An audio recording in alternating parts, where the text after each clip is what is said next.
মদিনার উহুদ পাহাড় 8.5 কিলোমিটার লম্বা। এত বড় পাহাড়, এত দূরত্ব, এত উঁচা যে মসজিদে নববীর এখান থেকে বারান্দা থেকে সেহান থেকে দাঁড়াইলে কি দেখা যায়?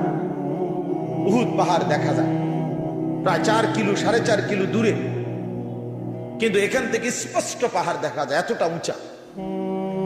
তাহলে এত উঁচু এত লম্বা পাহাড় স্বর্ণ বানিয়ে দিলে আল্লাহ নবী সাল্লাল্লাহু আলাইহি ওয়াসাল্লাম বলেন সে আরো একটা চাই।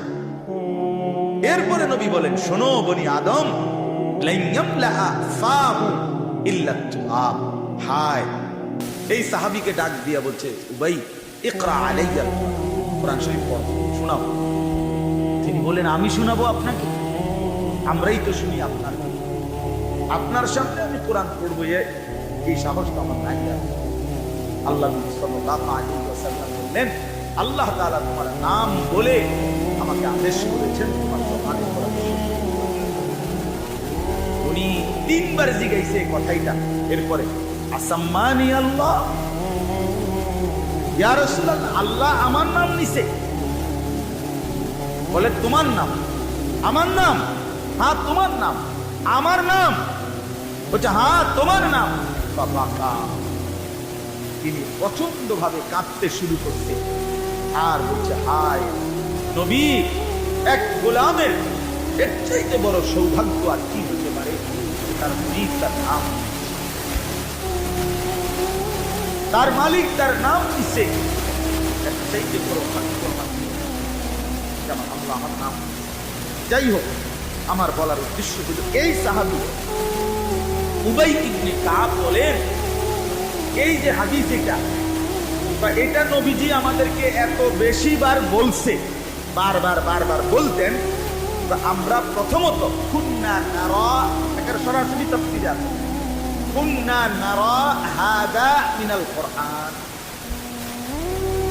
আমরা এটাকেই মনে করতাম যে এটা কোরআনের আয়াত।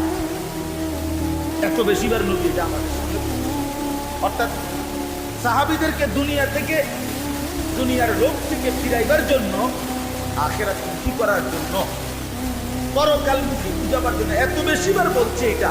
তিনি বলেন, আমরা প্রথমত এটা ভাবতাম এটা কোরআন শরীফের আয়াত।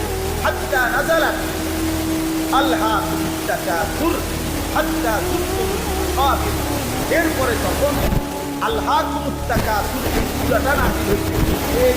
এই আমি এখন যে সূরাটা প্রতিষ্ঠা করেছিলাম, এটা যখন নাযিল হইল তখন আমরা বুঝলাম যে না, এইটা হলো কোরআন, আর এতদিন যেটা মনে করছি এটা আল্লাহ সাল্লাল্লাহু আলাইহি ওয়াসাল্লাম এভাবে উম্মত দুনিয়া থেকে সরাই, দুনিয়ার লোক আজ আমরা জিন্দেগির মাকসাদ বানাই। জওয়ান বলেন, বুড়ো বলেন, আমি বলেন, আপনি বলেন, আমাদের জীবন শুধু দুনিয়া, অথচ আখিরাত আসলের ময়দান, কিয়ামত পরকাল আমাদের দরজায় পড়া না। প্রতিনিয়ত আমাদের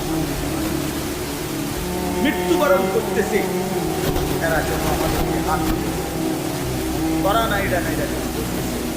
আখিরাতের দিকে যাচ্ছি।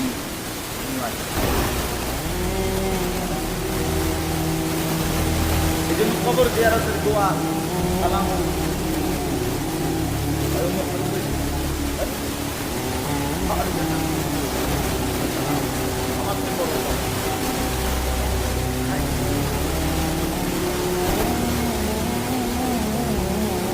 কবর জিয়ারতের দোয়ার মধ্যে